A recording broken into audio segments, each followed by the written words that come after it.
Yeah. So good evening, and let's get started. So uh, this time we'll discuss some welding processes because that was mostly the topic of discussion in the week 10 syllabus. So if you just look at the syllabus for week 10, you'll realize that this shield arc welding process, resistance welding, solid state welding processes, and then another solid and liquid state process welding processes like brazing, soldering, and adhesive bonding, etc. Those were discussed in the week 10 course. I mean, there are some additional, these things, welding technologies, but these are like the most common ones. Okay.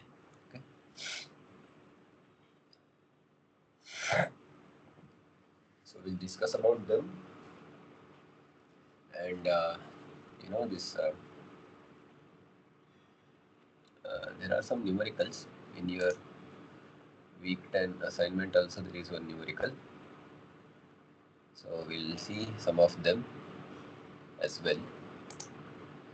And then there are certain things which are not discussed in the class, but you should know if you are preparing for some competitive exams. Okay.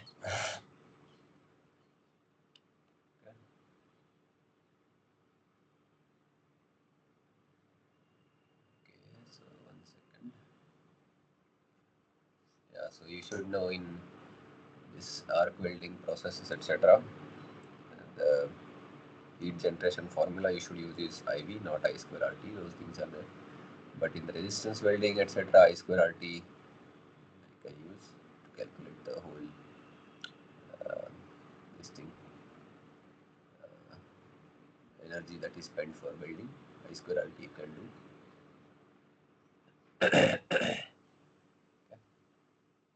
Because I think there was one, yeah, there is one numerical in your assignment also like that. So you can use I square RT and you can get the answer. So it is 5 into 6, 10 to the power 6, I square into R is 10 to the power minus 4, and the time is 0.1 seconds. Yes, so 2250 joule should be the answer for that question. Anyway, we'll see some things. So let's get started. Okay. And along the way, we'll see there are some other things also.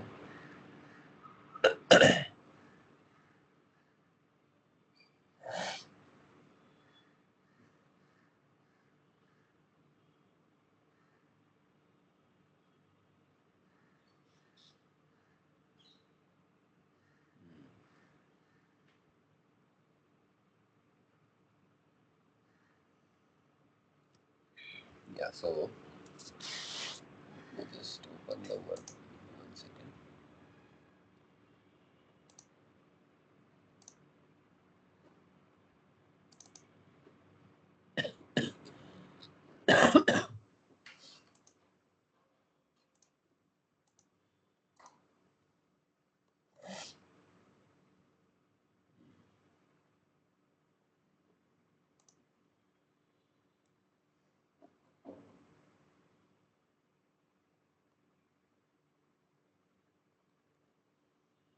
This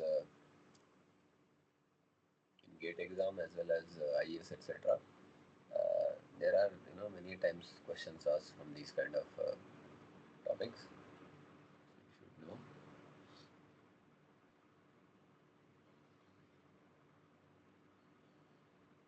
Yeah, we'll see some of those because that comes under the arc building topic.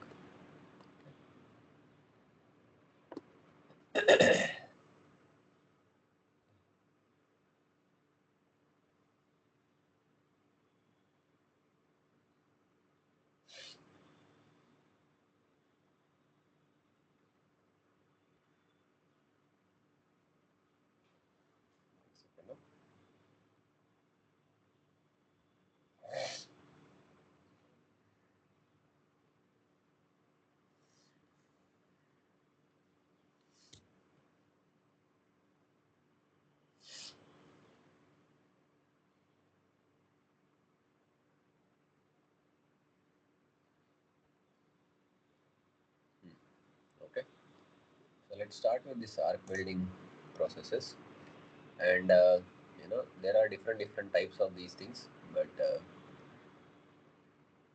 we'll see. There are some numerical aspects also to these things.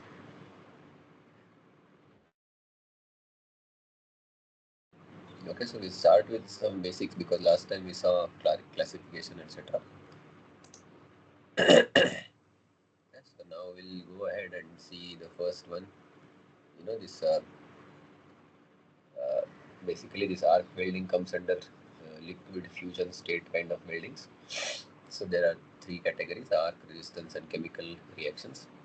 So under arc you have flux coated, shielded gas, submerged. In shielded gas you have three: TIG, MIG, and plasma arc welding.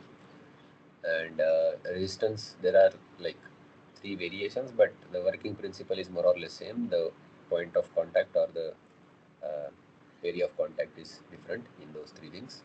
We'll see those: spot welding, beam welding, like those three categories are there. And then you have chemical reaction. So there is thermit and gas welding. This part is not that discussed in depth in the class, so we'll see, because other things are discussed, but this thermate or gas welding, which is oxyacetylene, etc., those things are not discussed that much in this course so far. Maybe next time they will be included. I don't know, but anyway, we'll see. So, and then you have this solid state one, which has different categories: friction welding, explosive, ultrasonic, forging, diffusion, etc., etc. And then you have this solid plus liquid, which is brazing and soldering. I had already seen. So let's go ahead. So in this arc welding, you should understand some basic concepts about it before we go further. Okay, so because this depending on DC or AC voltage, uh, and polarity of this. So basically, you are creating an arc between two electrodes, and typically, between cathode and anode, and typically your workpiece or the piece that is going to be melted is one of the electrode. It can be anode or cathode, depends on certain factors. And the other one, the electrode, whether it's consumable or non-consumable electrode, that becomes the other pole. And we maintain some distance between these two poles or electrodes, and high voltage is applied. So that voltage can be DC or AC, and depending on this distance between two electrodes, which is usually small, therefore this arc is formed. And this arc length, etc., they also have certain characteristics. So you know typically the arc length,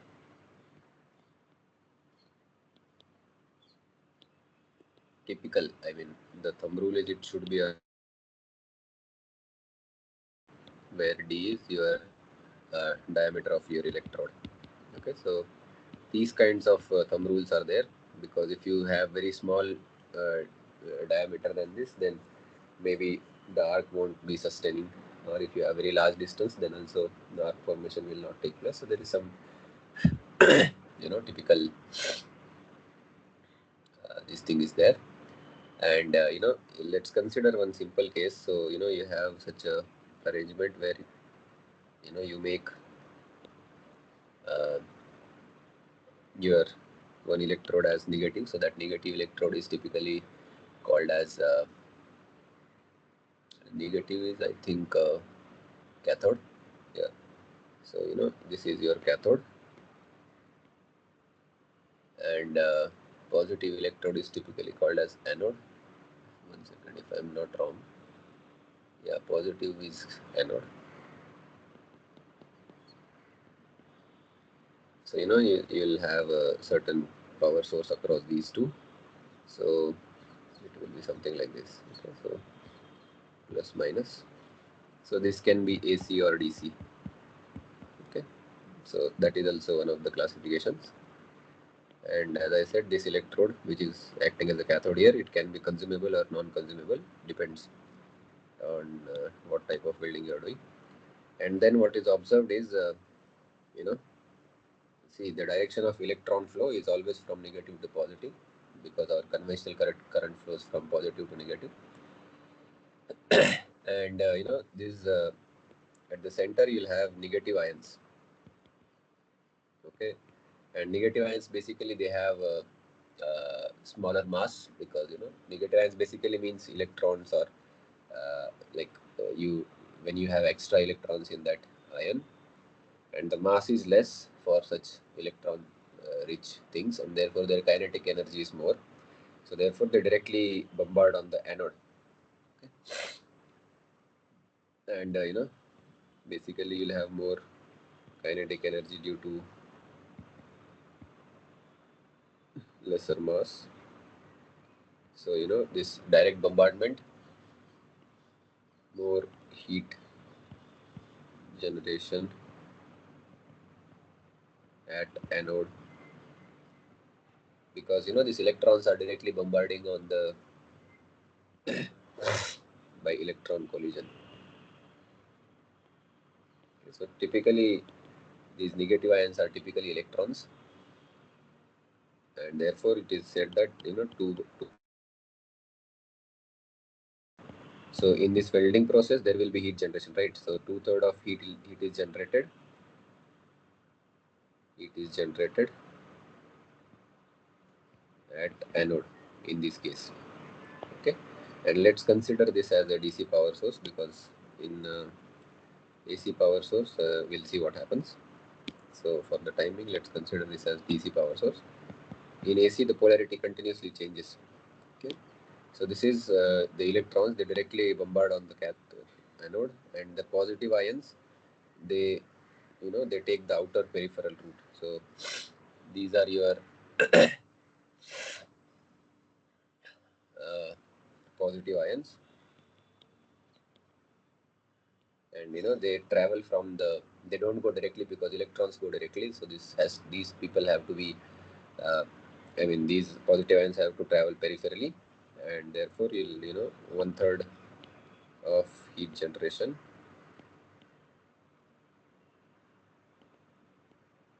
at cathode. Okay, so you should always remember, because now we'll see different cases where you change the polarity, etc. Then what happens? So in one case you'll have 1/3 heat generation at anode and cathode. And one more thing that you should remember, this is called as your LA, or arc length. So the distance between your cathode and anode, and within which your arc is being generated, is called arc length. Okay, so this is how typical setup looks. So this is one case, and here there are some names for these. You must have seen this in the class. So this is called as let's say this is your first type of setup. So with DC voltage, and this workpiece as your cathode. So this is your electrode, and this is your workpiece which is getting welded. So if this kind of setup is there, your workpiece will have higher amount of heat generation, right? So therefore there are certain characteristics for these kind of things, and this is called as, first of all, straight polarity, or DC current, because DC power source is there. DC straight polarity, or they call it as DCSP, or you have another name for this, which is DC electrode negative. So your electrode is negative, so because that is a cathode. So there is another name which is called as DCEN for this. Okay, and there are certain characteristics for these kind of arrangements. First is you know since 2/3 of heat is generated at workpiece, this you have to remember. Workpiece will have 2/3 of heat, so this is used for high melting temperature, or high melting point, used for welding of high melting point, used for welding of high melting point metals, because you need more heat on the workpiece since it has higher melting point temperature, uh, you know or used for welding of high thickness workpiece. Because again, the reason is same only, that you have more weld penetration. So these are consequences of high heat generation at the okay.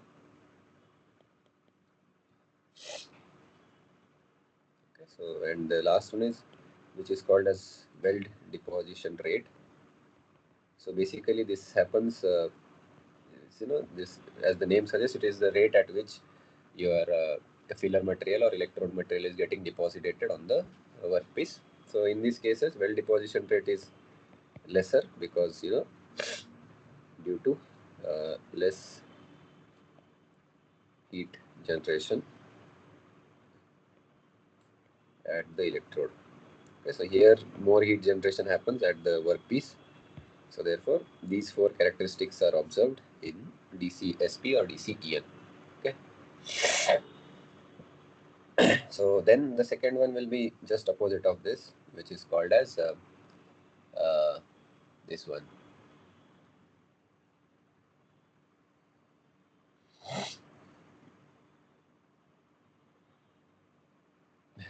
It should not say more weld penetration. It should say uh, depth of penetration is high. Okay, so this one, it should be depth of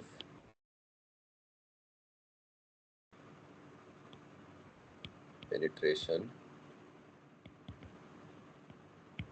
is high. Okay, so just changing of the language. Then second is in which your workpiece will be cathode now. So you keep this DC voltage only.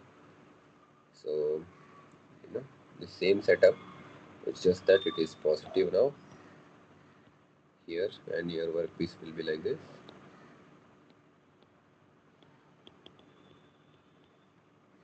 So something like this you have, and then you'll have this electrode. So now electrode is positive and your workpiece is negative.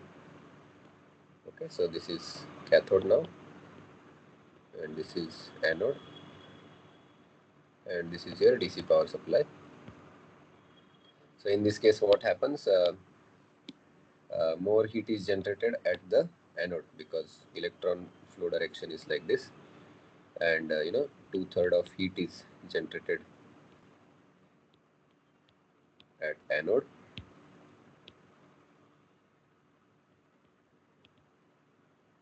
Okay, and the remaining amount, which is 1/3, that is because of this peripheral positive ions. So 1/3 of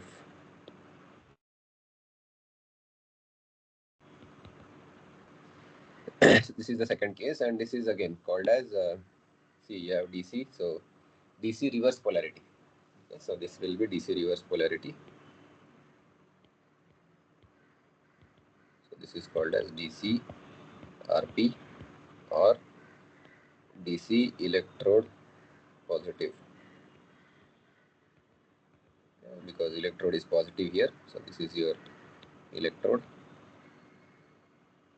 So this again can be called as DC EP.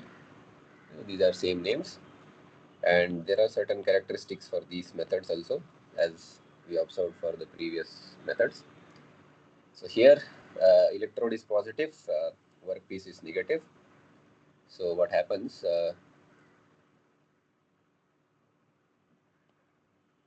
More heat generation at electrode. So that is first observation, and as a consequence of that, you'll have higher weld deposition rate. So, if you are doing some welding process where you need higher deposition rates, you go with the DCRP or DCEP kind of arrangements. And again, if your workpiece has uh, workpiece with lower melting point, in that case, you don't want uh, a lot of heat to be generated into the workpiece, because otherwise it will quickly liquefy or something like that, melt. So that is not desired. Or this workpiece thickness is lesser. So these are cases where you don't want much heat to be generated in the workpiece, otherwise workpiece structural integrity will be lost, and that's not desirable, because you want to weld two parts of workpiece, not that you want to deform the workpiece or change its structure or properties, etc. Okay. And the third thing is this depth of weld penetration is low in this case, because lower amount of heat is generated at the workpiece. So exactly opposite to whatever we had observed in the first case. And now the third case, in which your power source is AC current, not the DC current. So typically you'll have arrangement like this. So this is your AC power source, and again you'll have workpiece like this, and you'll have electrode like this, and you maintain certain distance between these two, which is called as arc length. Okay, so what happens in this case, you know in half cycle, so maybe we can draw the full cycle of AC current into two parts. So what happens in first half cycle, or in first part of the cycle, which is called as half cycle, uh, let's say you have workpiece as positive and electrode as negative. So this is your first half cycle, and then the next half cycle,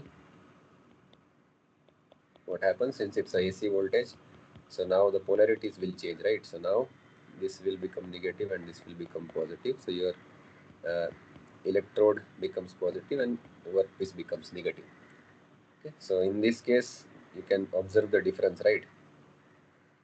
Whenever something is negative, that will give the electrons. So in this case, the electron direction will be like this, and here electrons will go from negative to positive always. So therefore here what happens, 2/3 of heat is generated here, whereas here more heat is generated on workpiece, less heat is generated on the electrode. So when you add these two, because you are observing a complete cycle, so in a complete cycle what is observed is complete cycle of AC alternating current. It is observed that see, for first half cycle 1/3 it is generated, then 2/3. So you know uh, overall heat generation at electrode is more or less equal to heat generation at workpiece. So this is the important observation, that if you are using AC voltage source during welding, so you will not get disbalanced heat quantities at workpiece or electrode. You will get more or less same uh, amount of heat generated at the uh, workpiece as well as electrode. So therefore, many of the times AC power source is not preferred for welding, because usually you want either workpiece to be very hot if its melting point or thickness is very high, or you don't want that much uh, high heat generation at the workpiece if it is a low melting point alloy or metal, or thickness is very slow. So we are talking about in the context of arc welding. Okay, but you can use AC source for arc welding. It's not like you know uh, you should not use it. But the problem is in AC voltage you don't have control over the heat generation. So in AC uh, power supply, control we can't control the heat generation rate, because it is usually uh, more or less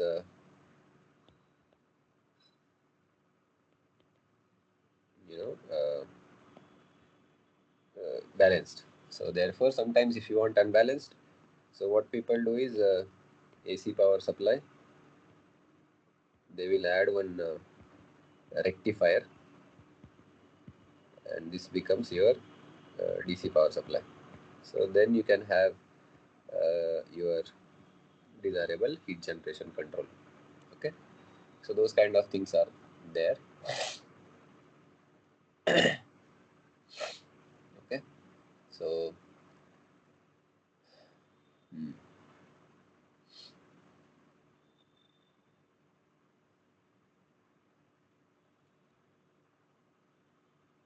yeah,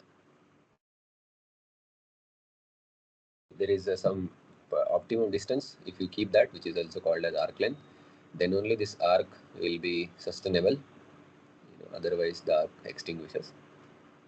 So this is about these three types. And this if you want to compare such characteristics with of AC with DCRP or DCSP, so one thing is all of them will be in between. So if you use AC power supply, AC voltage, uh, your depth of weld penetration will be in between of DCSP and DCRP. Okay, so like that. So everything will be in between. Weld deposition rate will be medium. Depth of weld penetration will be medium. You know, like that. So sometimes they ask these kind of questions in GATE exam. So I'll just give you an note. Okay, so if you used this DCEN, okay, so you know, so this is with your DCEN, or you know DCEN is also called as DCSP, straight polarity. So your this is your called as depth of weld or depth of penetration. Okay. So this depth will be higher in case of DCEN, and if you just use AC power source, it will be slight in between somewhere like this. And if you use the other one, which is DCEP or DCRP, in those cases the weld depth will be slow, you know, very less. So like this, you have to compare these DC and AC kind of polarities. Okay, so and the reverse will be for, I mean, this is regarding the depth of weld, and if they ask you about weld deposition rate, it will be ulta, because in DC SP you have lesser heat generation at the electrode. So you know maybe I can just give you another note. So this is regarding the depth of the weld. Then if they ask about weld deposition rate, so it will be ulta. You know, this DC SP will have the slowest deposition rates as compared to AC, and highest deposition rate will be DCEP or DCRP. So this is how you should understand. So this is about the polarities, etc.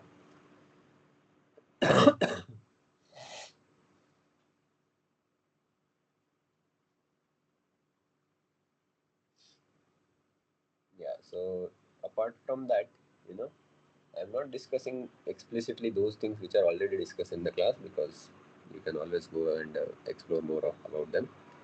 So we'll discuss mainly those things which are important but not discussed because of the limitation time limitation. So there is something called as arc blow, and this phenomenon is only observed in DC welding. So what happens? You have a constant polarities, right? Either your electrode will be anode or cathode, depending on the this thing what you start with. But what happens at the end or the start of the workpiece? It is observed that first of all, this arc blow. What is it? So what is observed is due to deflection of electromagnetic flux lines,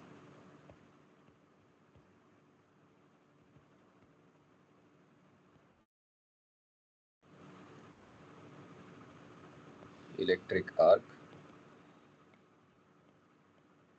will be deflected towards workpiece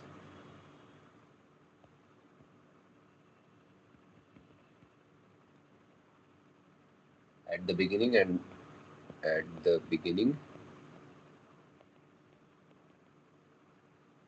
and at the end of the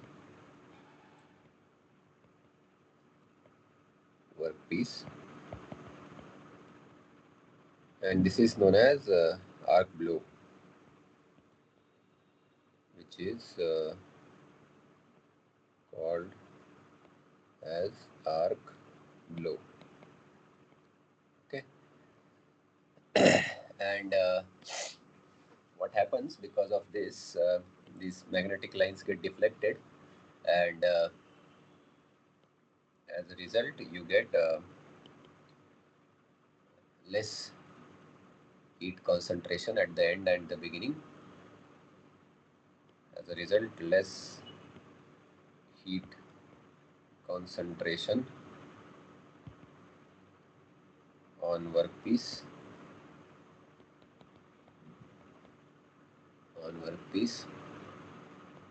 is observed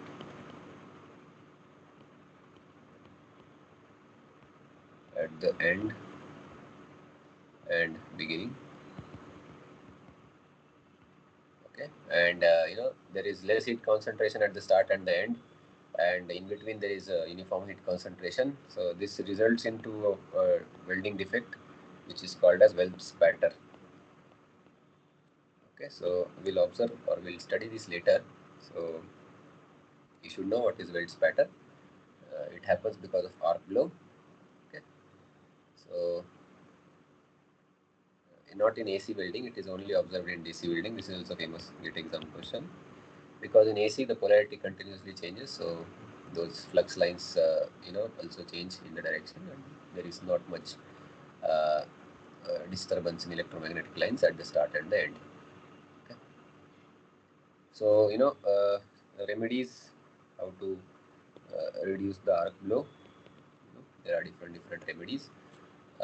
First is not practically much possible, but you can reduce the intensity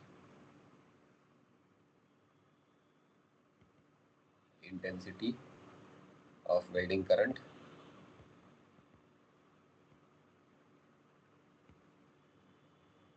at beginning and end at the end. But this is not practically possible because not many workers will know this. Another thing that could be done is use small arc length. So arc length should be kept as small as possible for avoiding arc blow, especially when you are doing DC welding. But again, there is also a limit on this. You cannot keep very small arc lengths, otherwise the arc will not be sustainable. So the practical things are like these solutions provide flux coating, suitable flux coatings on the electrode. So this is practically possible. And the most practical remedy that could be done is called as tab in, tab out. So you basically provide extra material,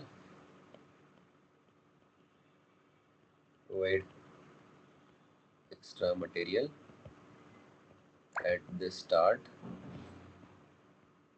and end of workpiece, and you do the welding and then you cut it out. Okay, so even if there is a weld spatter at the start and end, you don't bother because you take extra margin for that. This is called as a tab in and tab out. Okay, so in many competitive exams, they use these kind of options. So you should know what they're talking about. Okay.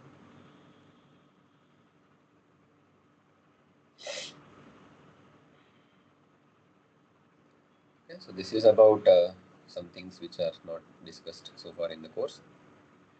Then you have next important thing which is called as different welding techniques are there. Okay, so you can do it manually, you can have semi-automatic, or you can have automatic welding techniques also, or welding methods. Okay.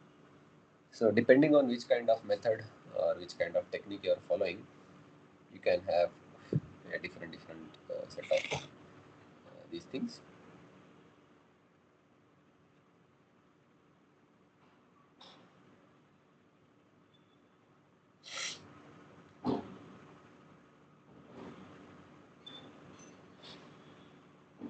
One second. No?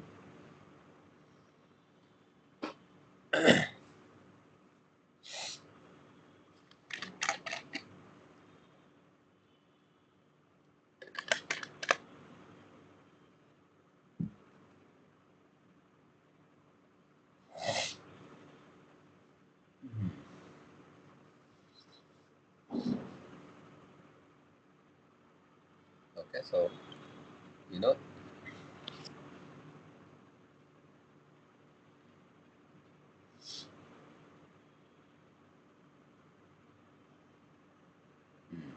okay, so we'll discuss some numericals kind of part that is also not touched upon in the class.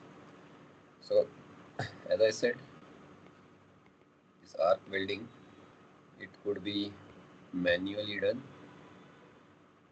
it could be semi-automatic, or it could be automatic, fully automatic. So you basically use some robotics or something like that. So we basically look into this two types, which is manual and automatic. So what happens if you are doing certain type of welding, you need certain welding machine. So your source, power source, it should have certain characteristics. So for example, if you want to do manual welding, you should have constant current type of power source. Okay, so based on that, there are two types of power source machines. So constant current type of welding machine, or power source, I should say, type of power source. This is also called as DRUP. Okay, so this is a common terminology. So if you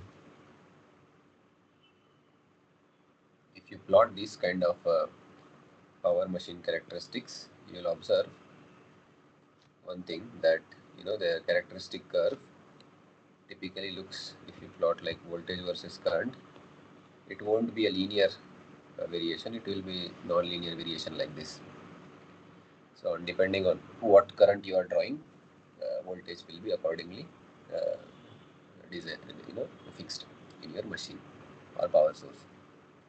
So this is regarding your constant current type. So here what happens,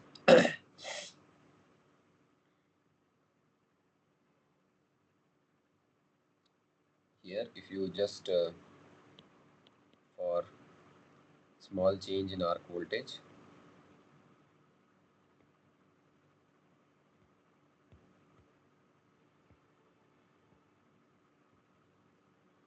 uh, corresponding change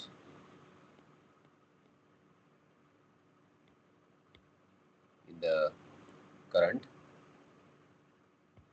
is small.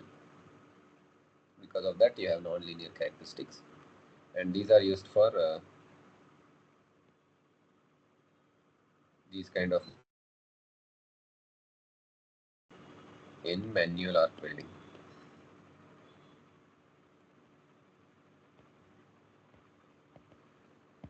And that is first. And second category is constant voltage type.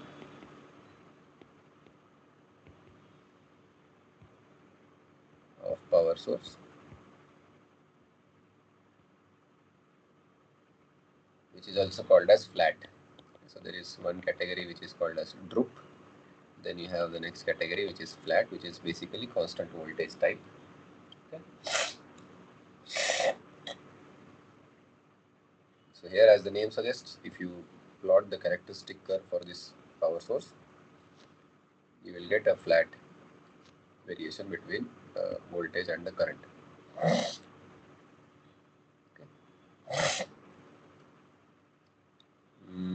Yeah, maybe I should show it where it intercepts also, because that is also important.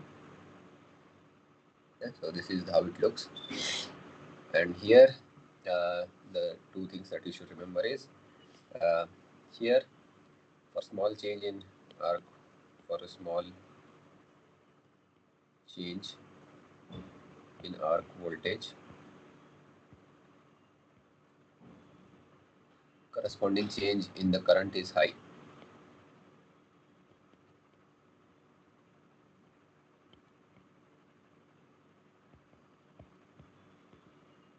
Okay, so this is first, and these kind of sources are used in automatic arc welding. Okay, so these are some key points you should remember. And these points at which your curve intersects y-axis as well as x-axis in the both droop and flat case, they have particular names in these contexts. So first is called as open circuit voltage.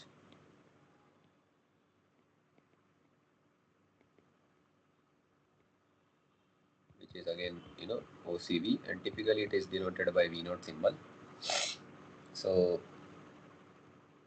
open circuit voltage is defined as maximum rated voltage of your power source, maximum rated voltage of your power source that can be measured across two open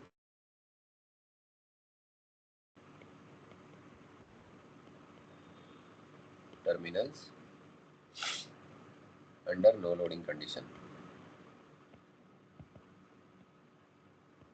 Okay, so when you don't have any external load in your system, what is the maximum voltage that you can measure across your power source?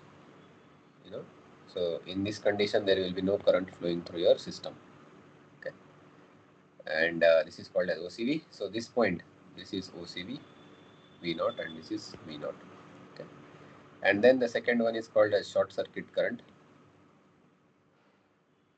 So short circuit current, which is typically denoted by the symbol IS. So this is nothing but maximum current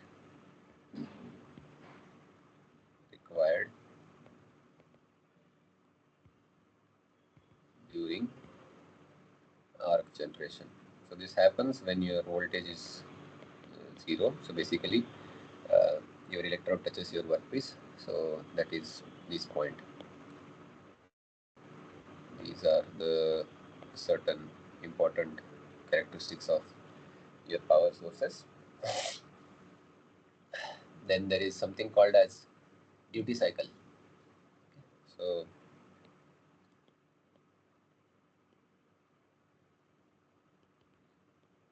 something called as duty cycle.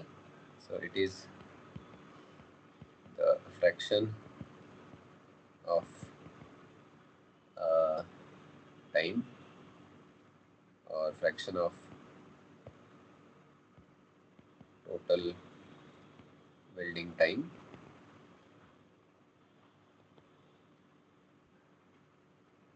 during which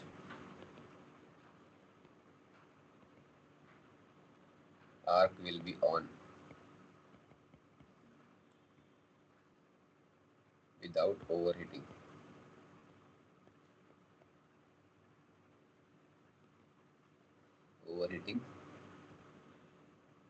Okay, so basically it is arc on time divided by arc on plus off time. So the basic, that is the total time in the numerator, typically expressed as a percentage. So, and you should note that according to American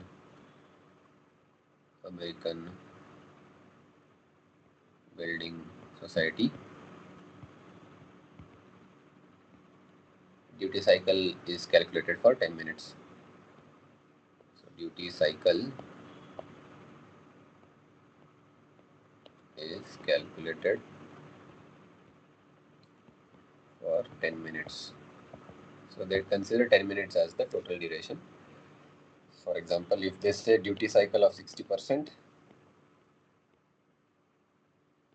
duty cycle of 60%, that means for 6 minutes arc is on, and for 4 minutes arc was off. So total they consider as 10 minutes, and sometimes this arc of time is also called as idle time, because no arc is being generated during that time. Okay, so these are some important terminologies. And one more terminology, because before we see some numericals, is this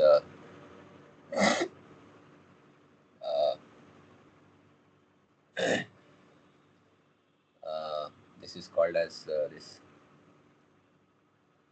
arc voltage or something like that.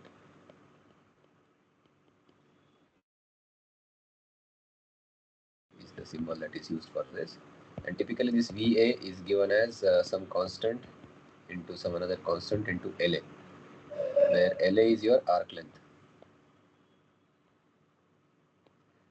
Okay, so this basically defines the voltage across your arc. What is the actual voltage? This is called as arc voltage. And in some problems, before we go into that, you should take one note that sometimes they don't mention it is DC or AC. What they do, if it is a DC power source or DC welding, they will mention the power source directly as a rectifier or generator. Okay, so in some questions, if they don't mention it, whether it is AC or DC welding, you should get the idea from these wordings. So if it is mentioned that in the welding process, power source is rectifier or generator, that is DC welding. And if it is a transformer, then that is called as AC welding. Okay, so these are some hints that they typically sprinkle across your problems. Okay, so this is about the theory part of it. So now let's see how we can use this to solve some problems. Okay, so let's take the first case. This is called as stable arc conditions. So depending on what kind of power source you are using, whether droop or flat, you have two different conditions. So let's take the first one, which is droop power source. So this means droop means constant current. Okay, constant current. So we have seen the characteristics for this. We will again draw it, because here we have to make use of them. Okay. So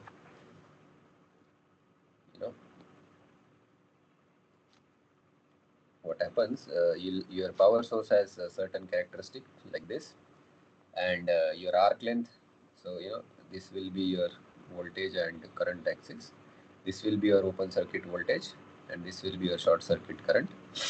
And what is observed, that your arc, which is given by this equation, if you try to plot its voltage, you can see that it's a linear function of arc length. So it will be something like this. So this will be your actual voltage across your arc or arc voltage. So that will be A plus B into LA.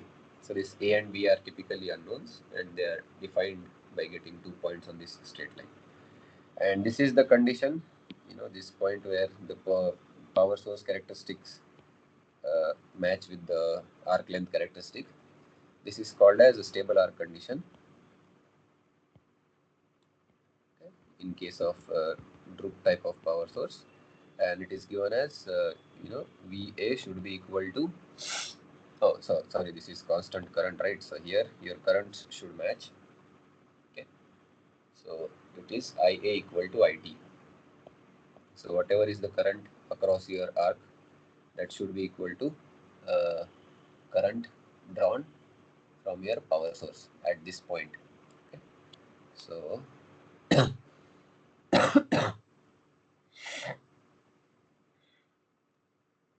so basically you have to match the currents. We'll see some examples and then you'll understand more what we are doing.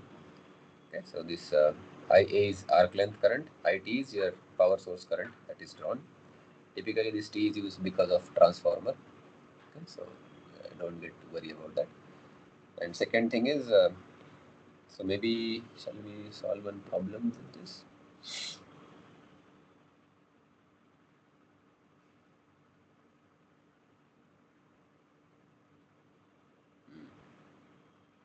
One second, I have one problem here. Okay, so we'll solve one problem so that you understand what we are trying to do. Okay. So it is given that this VI characteristic, so this VI plot is also called as VI characteristic curve. VI characteristics of power source is given as IT square equal to minus 600 into V minus 60. Okay. And arc characteristics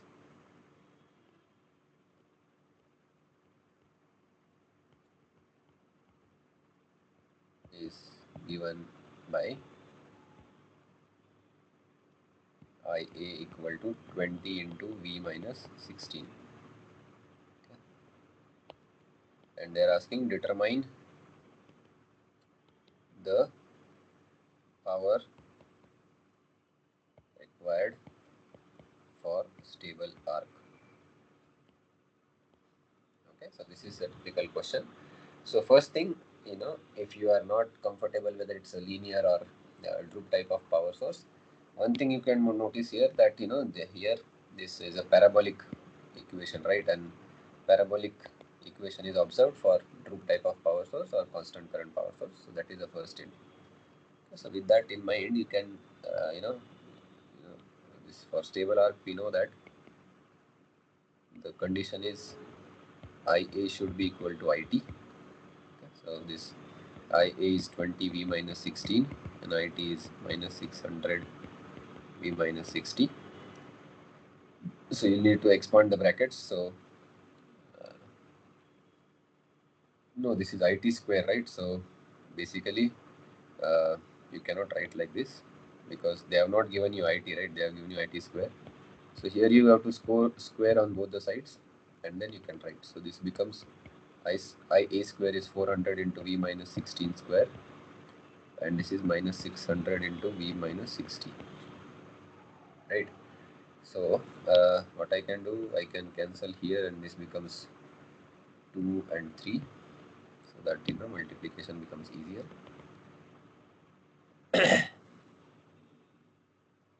So this will become 2 into V square minus 32V plus 256. This will be minus 3V plus 180. Okay. And then you have to expand this bracket also. 64V minus 512 minus 3V plus 180. So then you can take this on other side. So this becomes plus 3v. So this becomes 61b, and this becomes 180. So you have to subtract 180 from 552. That is 332. And this is plus here actually. So this is plus 332 equal to 0. Okay. So then you have to solve this.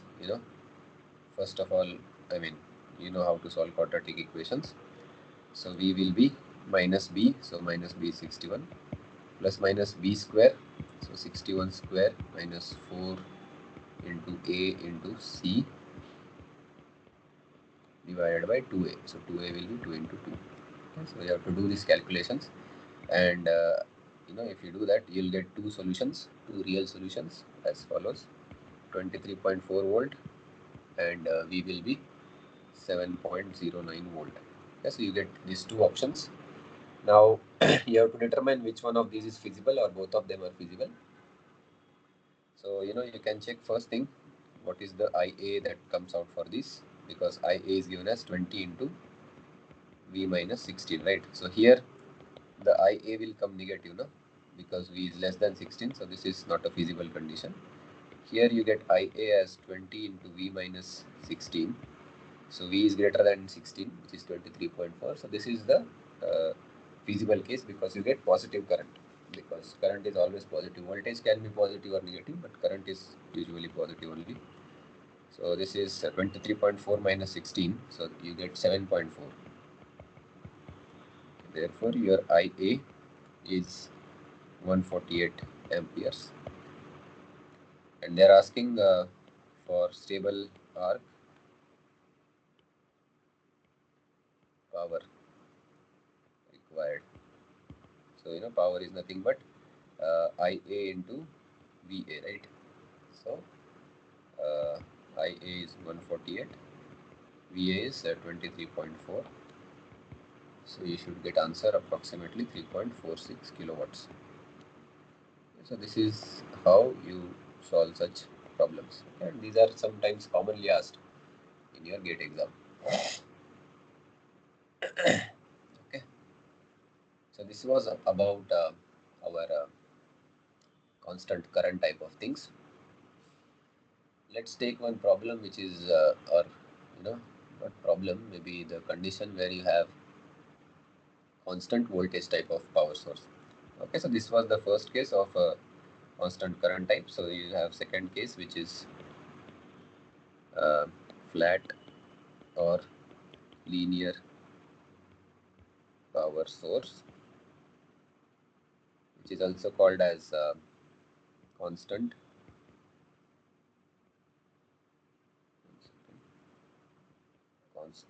voltage. Okay, so first condition was for constant current. Now we are talking about constant voltage. Okay, so here you have a variation like this. This is your power source curve, right? Characteristic curve. You will have a linear variation of current with respect to voltage. This will be your open circuit voltage. This will be your short circuit current. And then you have a arc characteristic, which is given as VA equal to A plus B LA. LA is your arc length. And as we saw previously, when these two conditions match, that is your stable arc condition. Stable arc condition.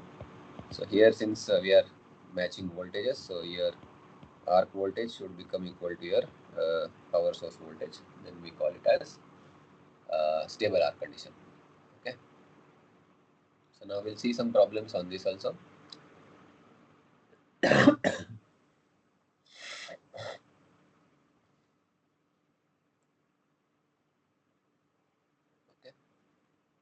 So one second.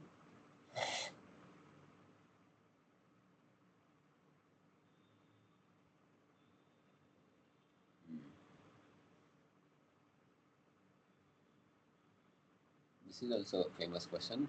I'm just looking for one typical question. They had mentioned, one second.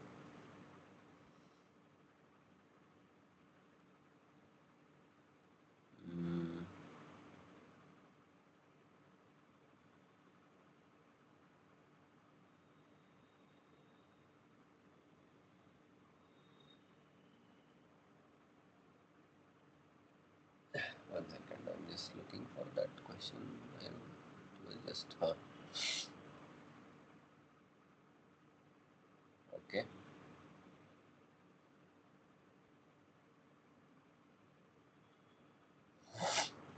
Okay, so let's solve some questions on this because this is also asked many times. So here let's take one question which is quite straightforward, but there is a trick. Okay, so in this question they have given VA as 24 plus 4 into LA. Okay, so this is your arc voltage characteristics, and they have mentioned that VI characteristics for power source are linear with open circuit voltage of 80 volts and short circuit current of 600 amperes. So this was also given in the problem. And what they are asking is determine optimum arc length for maximum power. Determine optimum arc length. Arc length is LA for maximum power generation. Okay, so this is the typically this is the different part. Okay, so first part, if you look at this curve, since we are talking about this, the equation of your VI characteristic of your power source is a line, right? So you can write it as an intercept slope form, since we know both the intercept V0 and IS, you can write it as V by V0 plus I by IS equal to 1. And we are going to use this here. Okay, so this is the equation of this line. Maybe I should show the arrow like this. So this line equation is like this. So we'll use the same concept here. So if you draw it again,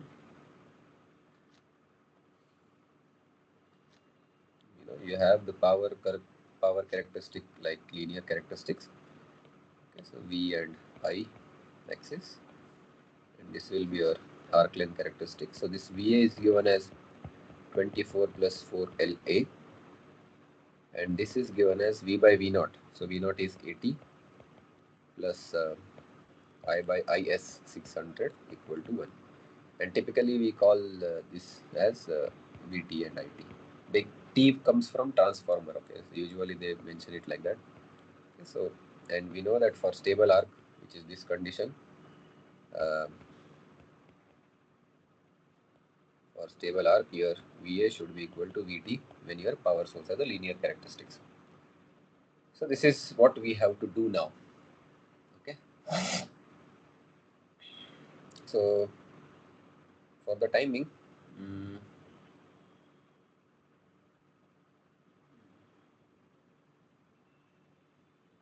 second.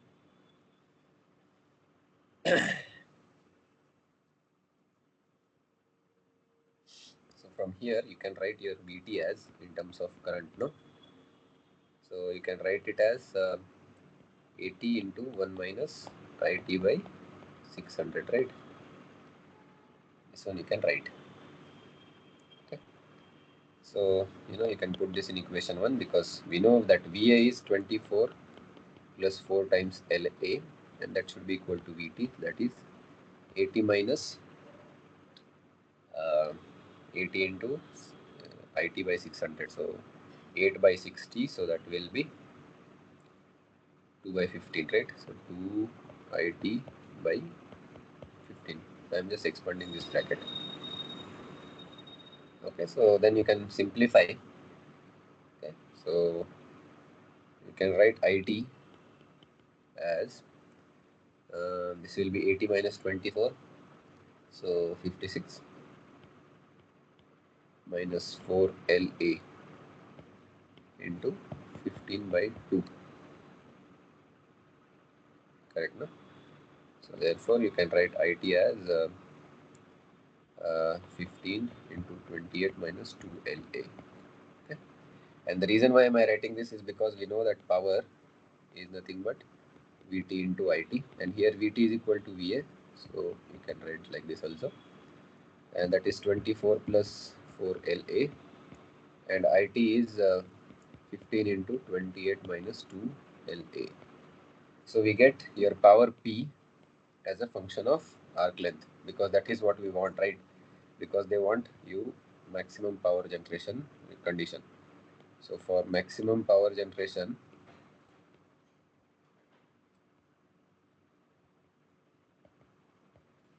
your dP by dLA should be 0. So now you can use this equation, this definition of power to get that optimum LA. Okay, so how do you do that? You keep this 15 out of the brackets only.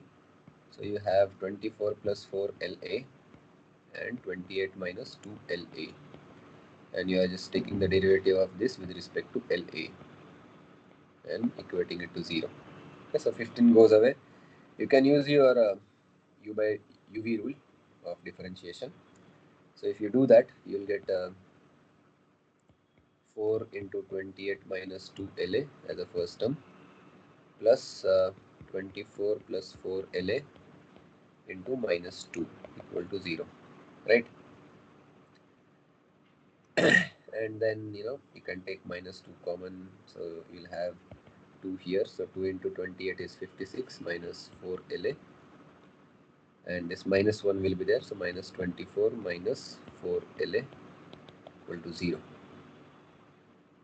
Okay, so therefore you have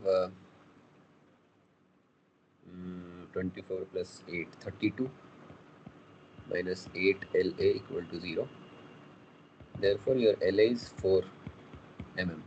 So this is your arc length for maximum power generation, and therefore your P max will be nothing but P at LA equal to 4 mm, right? So you can use this P formula, which is 15 into 24 plus 4 LA. So LA is 4 into 28 minus 2 LA. So you have to calculate this number. So 15 into, this is 16 plus 24, that is 40, and this is 20. So basically you have 1200 or 12,000. So you get 12 kilowatts.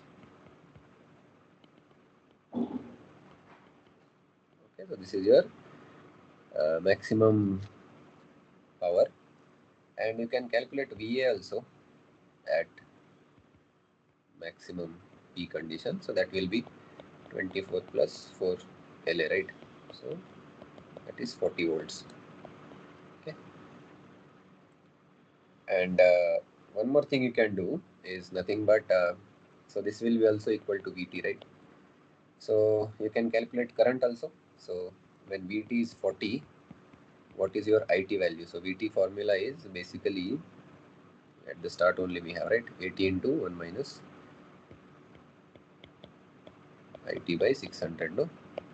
So if you do that, you get IT as 300 amperes. Okay, so you should note one thing, that for maximum power condition, your operating current at that maximum power condition will be half of your short circuit current, and your operating voltage, which is typically equal to V also. So this is for flat or linear power source,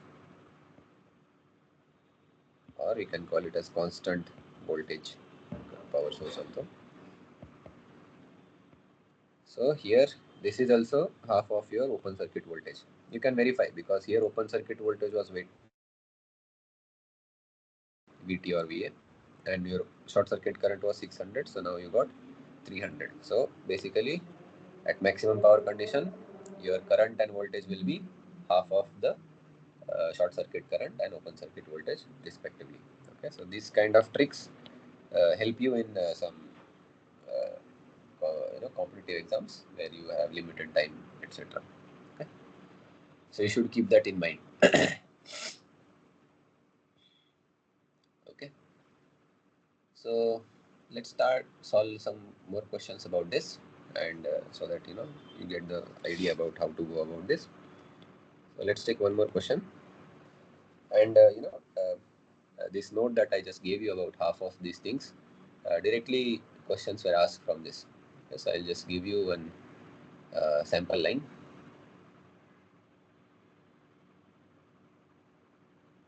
Oh, okay. So basically, they have asked same values, but this thing.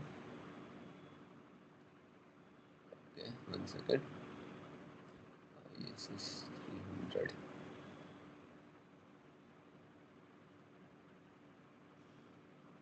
Okay. Anyway, so let's take a couple of more questions, because anyway, this is supposed to be the problem solving session. It's already discussed in the class, and you can Wikipedia or Google or ChatGPT. You'll get more information there. I just want you to have some idea about some numericals, which will be helpful for you. Okay. So yeah, so let's take this question. So here in this question, they have given you the arc length characteristic in terms of arc voltage as 20 plus 4 LA. Okay. And they have mentioned that during welding, your arc length, which is LA, varies between 4 to 6 mm. Okay. And corresponding current change is 450 to 550 ampere. Okay. Assuming a linear power source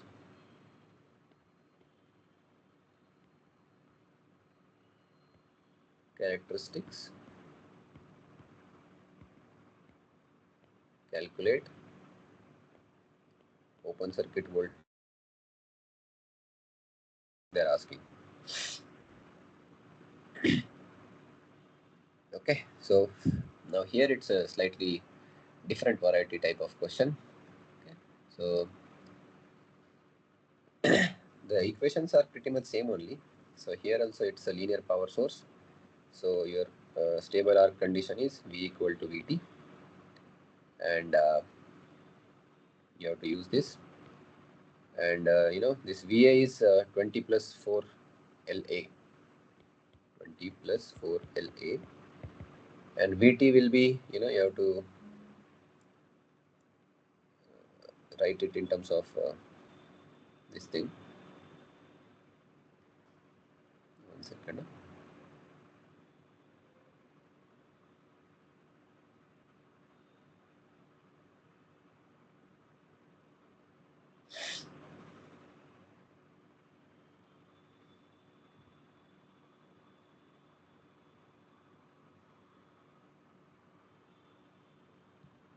One second, guys.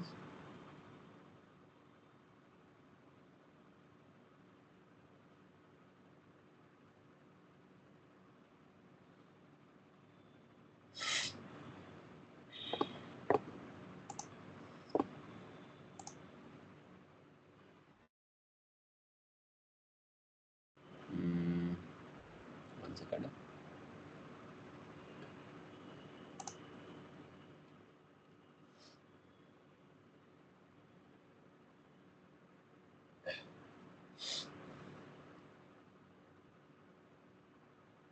Okay.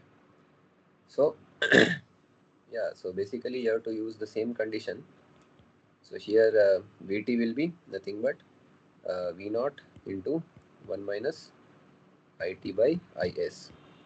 So here V naught and Is are unknown, and they have given you the LA values for different IT, right? So this 4 to 6 mm between 450 to 550 amperes. So you have to use that trick. So what I mean by that is, you can write from here 20 plus 4 LA1. Let's say you are taking one arc length, that will be equal to V naught into 1 minus 1 current divided by IS. So V0 and IS remain the same, and similarly you can put for LA2 V0 1 minus IT2 by IS. So here you have to put LA1 as 4 mm and your corresponding IT1 will be 450 amperes, right? And here your arc length you can put it as 6 mm amperes, right? And then you have two equations with two unknowns. Those unknowns are V0 and IS. Okay, so let's number this. Let's take it as equation 1 and take it as equation 2. So first thing that you can do is you can just divide 1 and 2. So that way V0 gets eliminated, and what you have, so if you put LA as 4, 4 into 4, 16. So 20 plus 16 you have 36 divided by, here it will be 24. So 20 plus 24, 44. V0 gets cancelled, so you have 1 minus IT1, so that will be 450 by IS divided by 1 minus 550 by IS. Now you have to solve for IS. Okay, so you can simplify this side first. So it will be 9 by 11, right?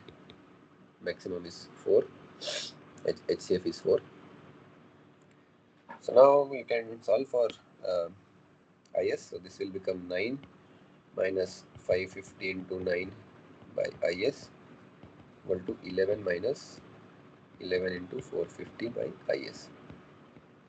Okay. So therefore this 550 into 9, that is 4950. So you have now by IS equal to 11 minus 450 into 11 is 4950 by IS. Okay, 1 second.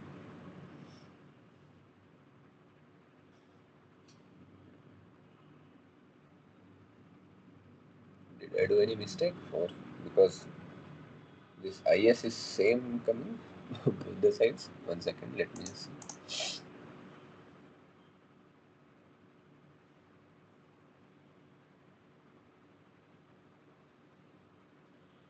IT1 is 550. Oh, okay. Yeah. So the mistake that I did here is, you know, when you have small arc lengths, you will not have small currents. So basically, what I mean is,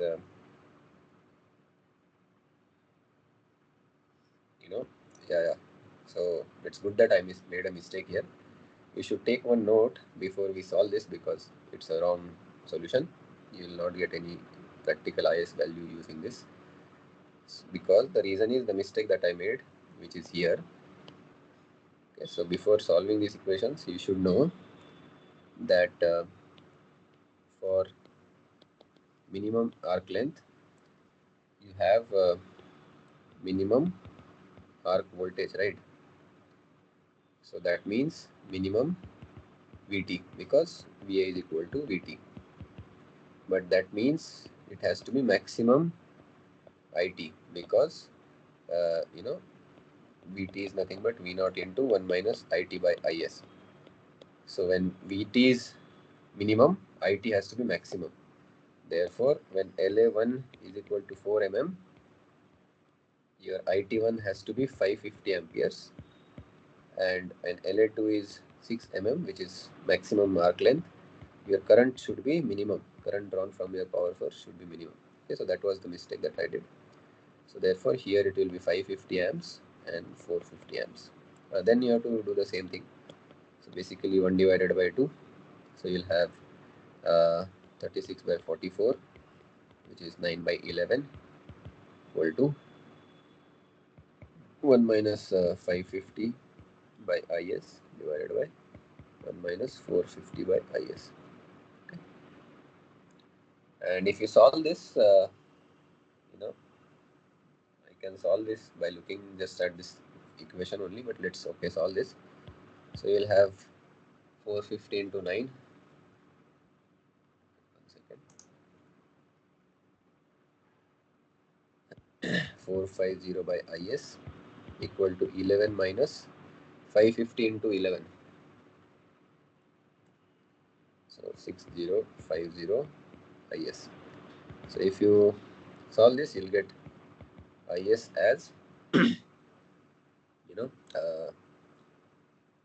2. It will be on this side, so this will be 6050 plus 4050. So that will be 2000 by IS equal to 2. So IS is 1000. Okay, and when IS is 1000, you can use this condition, right? Any of this equation. So we'll have 36 equal to V naught into 1 minus 550 by 1000. Okay, so if you do that, you have 0.55. So V naught is nothing but 36 by 0.45. So that is 36 by 0.45. Therefore, your V naught is 80 volts. Okay, so this is how you solve. So here I did a mistake. You should not do that. Okay, so this is the main thing that you should remember, that for smaller arc lengths, your voltages will be smaller, but your currents will be larger. Okay. So that is one more question for you. And apart from that,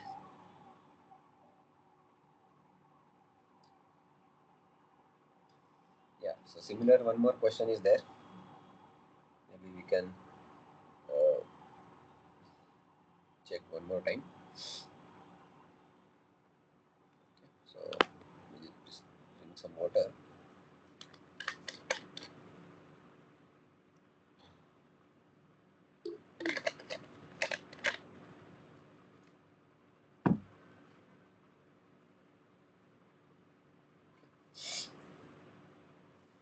So similar question was asked, but the language was different. So they have given that for a DC welding machine. So here they are not mentioning it as power source, they are calling it as machine. This V0 is open circuit voltage is 80 volt and short circuit current is 800 amps. During welding, arc length changes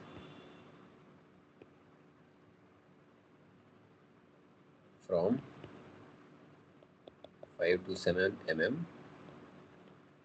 and corresponding current changes from 460 to 500 amperes. So here also the same trick they are doing. They are mentioning lower and higher arc lengths with lower and higher voltages, but they won't be matching, right? And then they are asking what is the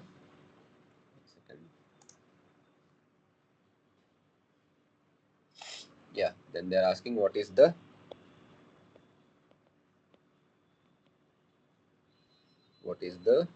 arc length characteristics.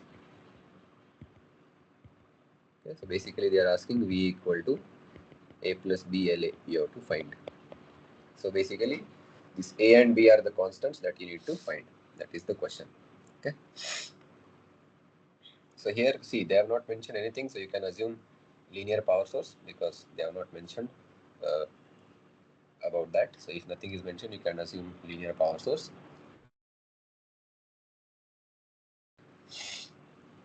So you should know one thing by now, that for LA equal to 5 mm, your IT is 500 amperes. So lower arc length, higher voltage, higher current. So therefore you can write this, right? V equal to VT condition, and here you have the unknowns, right? So VA is A plus BLA, and this guy is nothing but V naught into 1 minus IT by IS.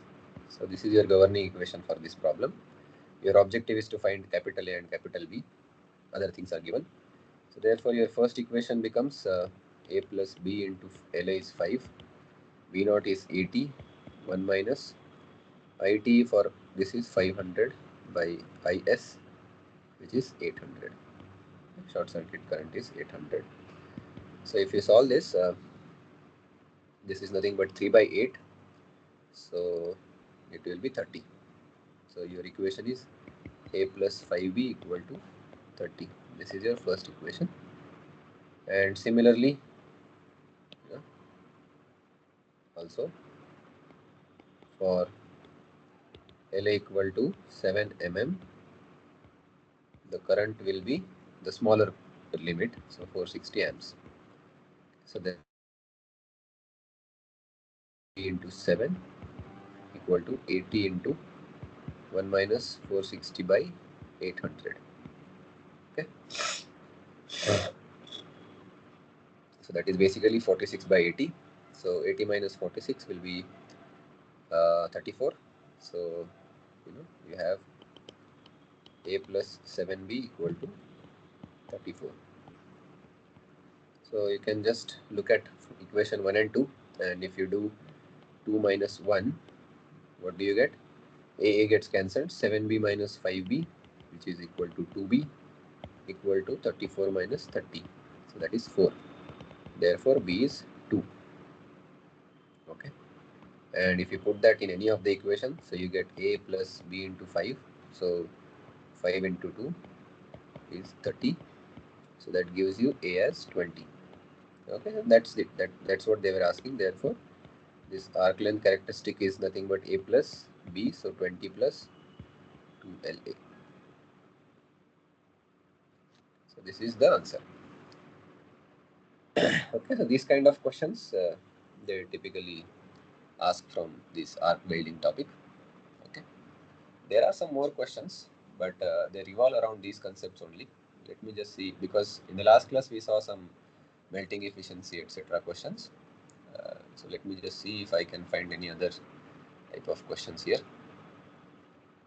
Okay, so when I give you this note, this half, and here you can directly calculate maximum power as uh, short circuit voltage into open circuit voltage divided by 4. Okay. So this was the complete note, because in another problem they had given you directly open circuit voltage, short circuit current, and they just asked if you assume the linear power source variation, what is the maximum power. So you can just calculate from this. You don't need to do anything else also, derivation etc., provided that you remember this formula in your exam. Okay. So apart from that, yeah, there is one more question. Let me just see. This is about this duty cycle. So let me just check, because this duty cycle is also important thing, not that discussed, but sometimes they ask and then you are stuck. Okay.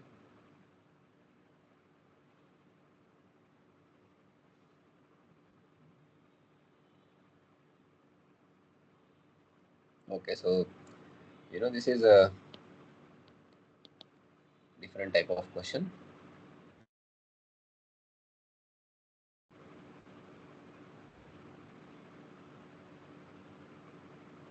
Okay.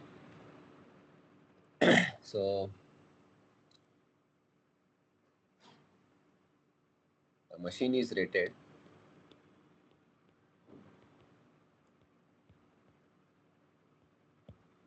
at 100 amperes at 60% duty cycle.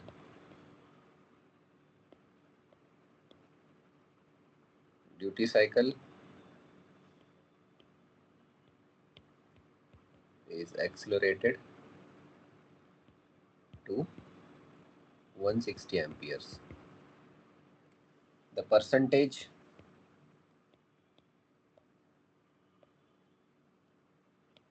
reduction in duty cycle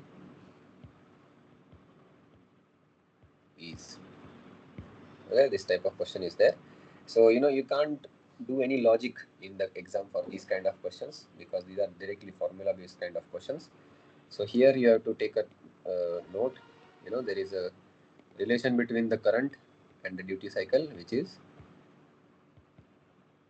I square D equal to constant.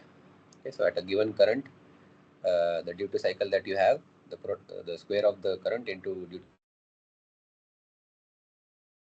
and that is a formula. So you have to use that formula to calculate the duty cycle when the current is increased from 100 to 160. So here you have 100 square. Duty cycle was 60%. So if you want to keep it at 60, you can keep it. Otherwise, you can keep it at 0.6 also. Let's keep it as 60. And then the current was increased to 160 amps. And then this D2 is unknown. So the D2 is basically 100 by 160 square into 60, right? So 100 by 60 is basically 5 by 8. So 25 by 64 into 60. Okay. So here I can do slight reductions. So this is 32, or instead of 32 I can directly do by 4. So this becomes 16, this becomes 15. Okay. So therefore your D2, second duty cycle at higher currents, is 25 into 15. So that will be 250 plus 125, that will be 375 by 16. Calculate this.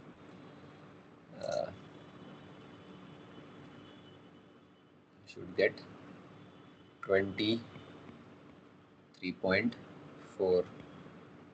Okay.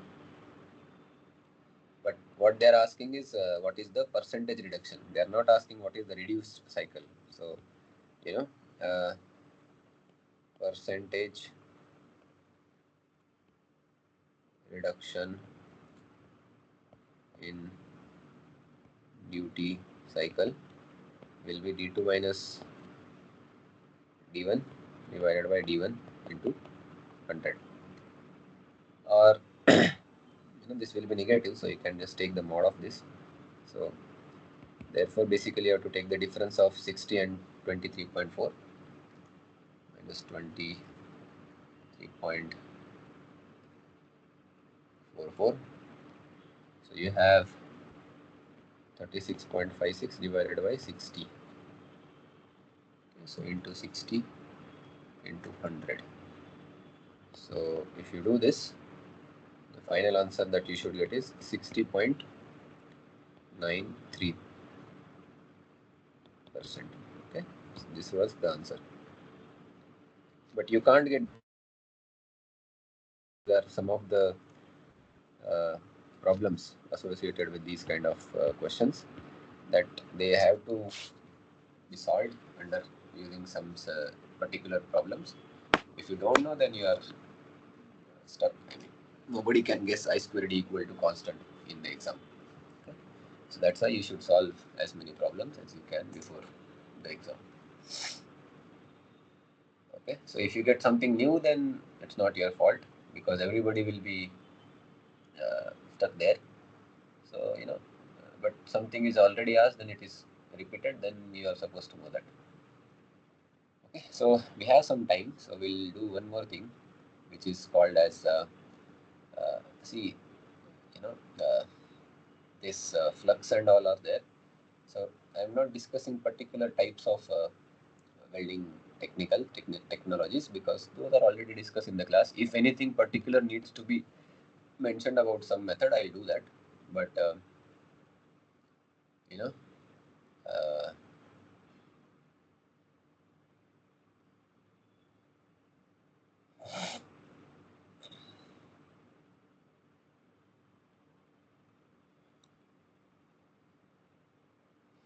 yeah, so okay. Slag or electrode flux, okay, or coatings. So basically, whenever you have electrodes, consumable especially, they are typically coated with the flux coating. Okay, so some things you should know about these flux coatings. And then there is a designation of electrodes that is also sometimes asked.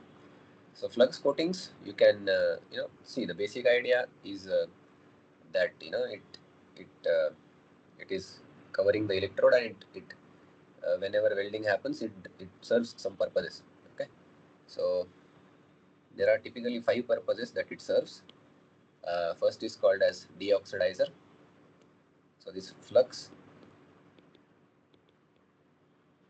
acts as deoxidizer agent, and what that means is uh, you know uh, it will not allow the atmospheric uh, oxygen to react with your weld pool, because then oxide formations will happen, and that is not desirable in many cases. So it also acts as deoxidizer agent, and for this purpose you can use alumina as the flux coating on your electrode, which is options: graphite, or you can use ferrosilicon or ferromanganese. Okay, so these are typical deoxidizers that are used. Then the flux again performs another function which is called as slag formation.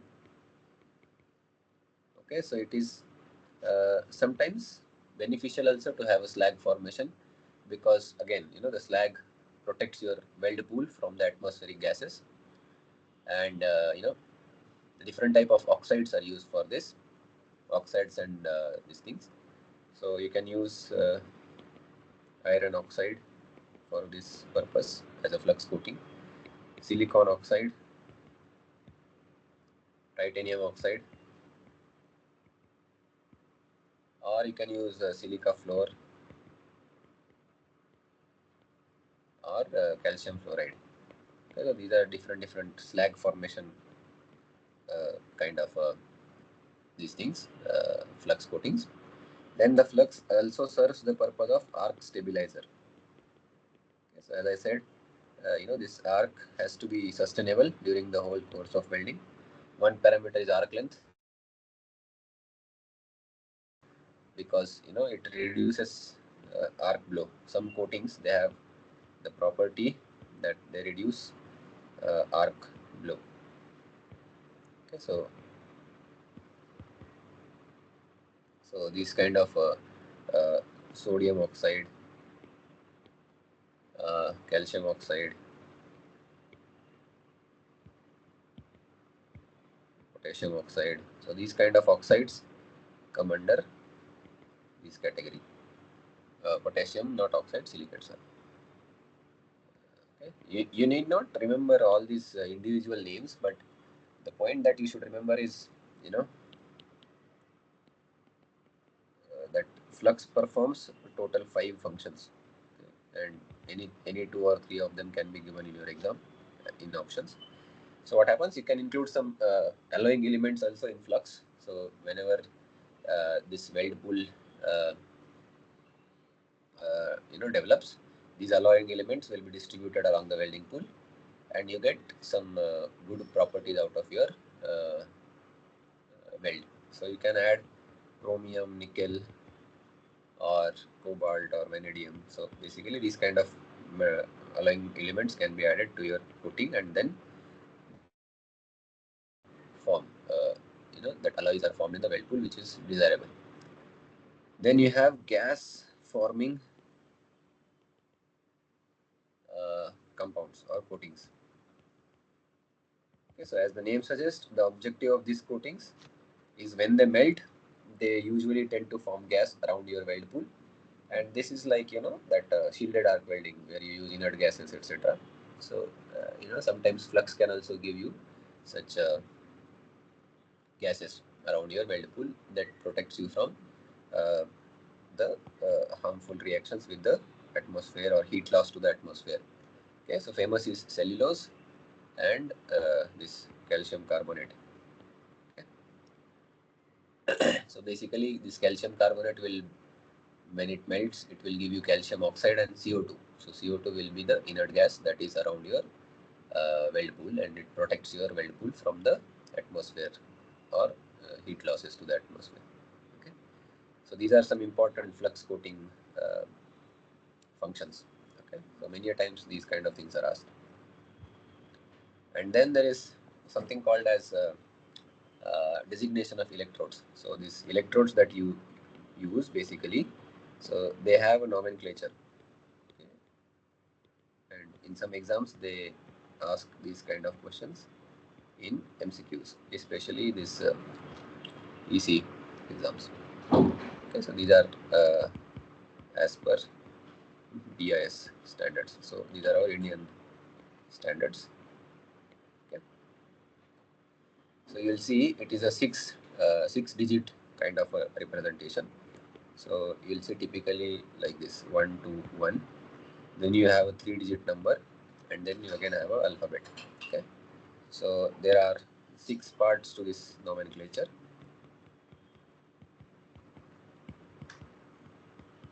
Like this. Okay. So the first part is the type of electrode. So how this electrode is manufactured. Okay, so type of electrode manufacturing. So E represents extrusion. So this electrode is manufactured by extrusion process. The second number that is in the nomenclature, that represents type of flux coating.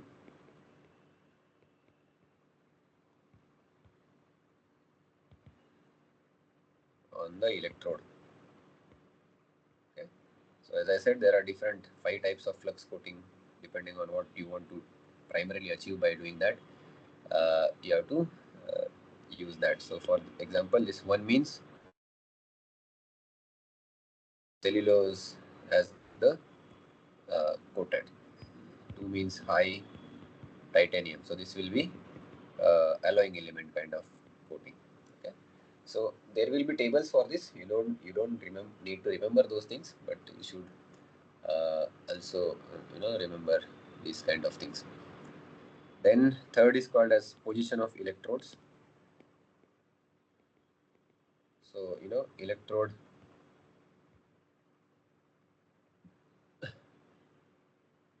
So there are different positions. So one is called as flat. Flat. So basically, then you'll have vertical position for your electrode. 1 second. Yeah. And then you'll have horizontal. H is used for horizontal. O is used for overhead. So this number typically 0, 1, 2, 3 numbers are there, and if it is 0, that means you can use this electrode in all positions possible. But if it is 1, then you can only use in these kind of positions when you weld it.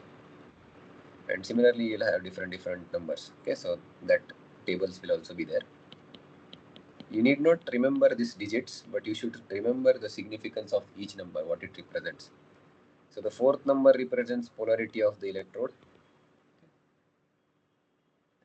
So if this number is 1, that means your electrode should be positive.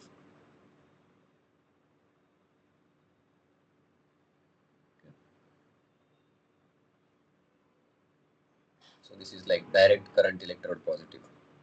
So these kind of again, this information is additional, but electrode positive. Okay, but you should at least remember what is this numbers. So this position of electrode, what type of flux you have put it, manufacturing, how it is done, you know And then the fifth one is strength of your electrode. Okay. So this 3-digit number that is given, which is called as strength of the electrode. Okay. So this 422, it means 4 is your tensile strength. First number is tensile strength. So whatever digit is there, you have to multiply by 100. So that will be 400 megapascal. Yield strength is the second one. Yield strength. So again, you have to multiply by 100. So yield strength for your electrode is 200 megapascal. And the third number is percentage of elongation possible. Okay, so you can elongate your electrode by 2% max. So this kind of represents ductility, how much ductile it is. Okay, so these kind of things are there.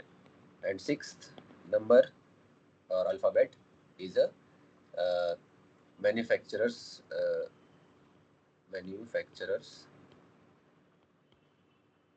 specification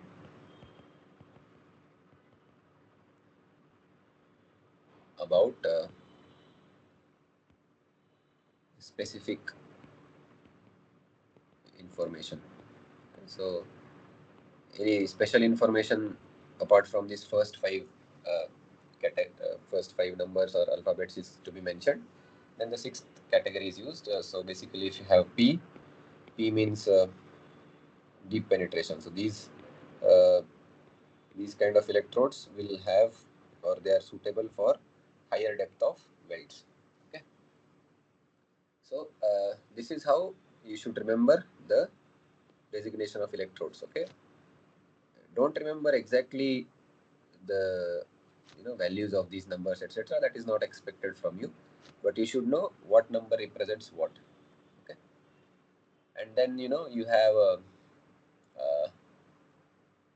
it's not like the coatings are always useful. There are some disadvantages also. First is, when this slag is formed, there is a chance that the slag may get entrapped in your weld pool, and that results in some kind of defects. Then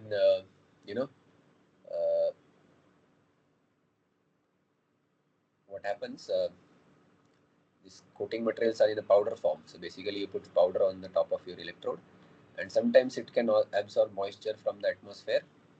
And what happens when you do the high temperature arc welding, there is moisture formation in the electrode. Okay, so I mean, moisture is already there, but due to temperature, high temperatures, this hydrogen porosity, etc., or metal oxide formation happens inside the electrode. Okay, so these are some defects. And again, this aluminum and magnesium, their oxides are lighter than the oxide density is more than the pure metal. So if oxides are formed because of your flux coatings, because of some reaction, then the oxides will settle down at the bottom of the weld pool. Okay, so that is the problem. So we'll see when we discuss about various defects, etc. Maybe these things will again come up, flux related defects. But yeah, for the time being, we'll stop. Anyway, we are over the time. And I thought of taking only examples today, because other things you can again study on your own, because these are already discussed in the class.